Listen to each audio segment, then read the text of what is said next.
Did you know that some everyday parenting habits may actually be slowing down a baby or child's development without you even knowing it? Well, don't worry, you're not alone, and it's not too late to make some small changes that will eventually make a big difference in your baby's life. In this video, I'm going to be sharing with you 5 common mistakes that parents often make that could actually be slowing down their child's development. As a pediatric occupational therapist, I work with families every day who may want the best for their child, but may also just need a little bit more guidance to steer them in the right direction. So let me share with you these 5 common mistakes so that you can make sure that you are avoiding these as well. So mistake number 1 is relying too much on using baby containers. Devices like bouncers, walkers, car seats, swings, all of these can come in handy and be lifesavers at certain points. However, overusing them can actually cause a delay in your child's progress, and it can actually limit your child's ability and opportunities to develop naturally. So it can impact your child's ability to roll and crawl and sit up and eventually even walk. So instead of relying on these devices all the time to put your child in, I would highly encourage other things such as tummy time, floor play, and even just putting your child on a soft mat and allowing them to freely explore. Remember to aim for short but frequent breaks throughout the day away from those containers. So going along with that, mistake number 2 is skipping tummy time just because your baby doesn't like it. Now I know nobody wants to hear a baby cry or fuss or be so upset, right? However, placing your child in tummy time is so crucial and is so essential for their neck strength, their shoulder strength, their trunk strength, and they're gonna need all of these things in order to be able to crawl effectively and pull to stand and walk eventually. So you wanna make sure that you are incorporating tummy time, even if your child does not prefer it. So how do you fix this mistake? Well, you can start by incorporating short sessions every day. So maybe start with a few seconds at a time, then build up to a minute at a time, then build up to 2 minutes at a time. And you can do things like placing a mirror on the floor in front of your baby so they can kind of see themselves on their belly.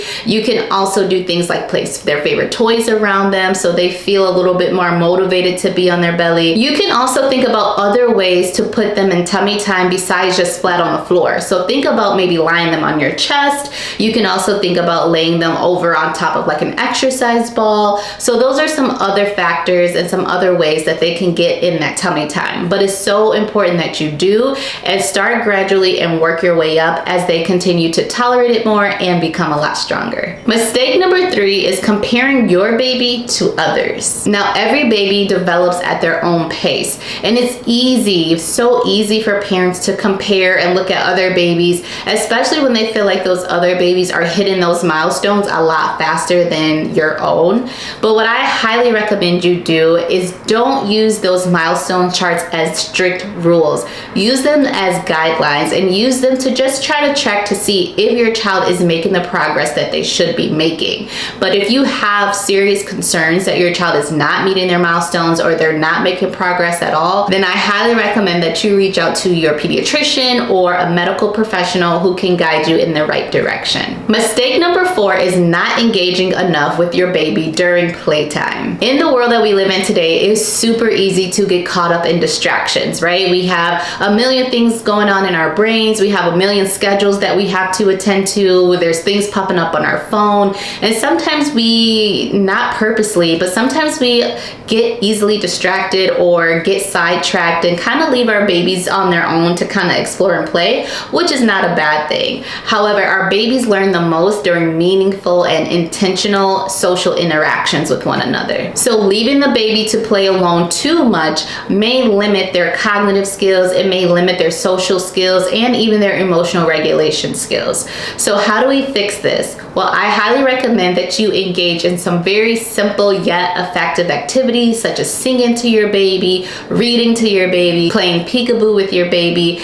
Just remember that the most effective toy is going to be you. So make sure you are being more intentional about engaging and being more interactive with your baby. And mistake number 5 is jumping in too quickly to help. Now, as parents and as adults and even as therapists, it's so natural for us to want to hurry up and jump in and help the baby out when they're trying to figure something out. However, you must make sure to kind of refrain yourself, take a step back, and try to see if your baby can figure things out on their own, or can they figure things out to the best of their ability before you step in, because this is going to help your child build those problem-solving skills as well as their motor skills a little bit more independently. So needless to say, you may actually want to allow your baby to struggle just a little bit before you dive in to help them. This will build resilience, their coordination, and their overall confidence when they're trying to learn a new skill. So just remember, parenting is a journey, and it's an ongoing learning journey, and nobody gets it right all the time, and nobody is perfect. But the important thing is that you're showing up, you're watching this video, and you're doing your best to learn tips and strategies in order to help your child to thrive and just make the best progress that they can make. And on an additional note, if you've been noticing that your baby is starting to show some like sensory seeking behaviors, like they're always active, they're always moving, they're always putting things in their mouths, they're always trying to get deep pressure, more input, and you're trying to figure out like, how can I help my child if they are seeking this type of sensory input? Make sure you stick around and watch this next video.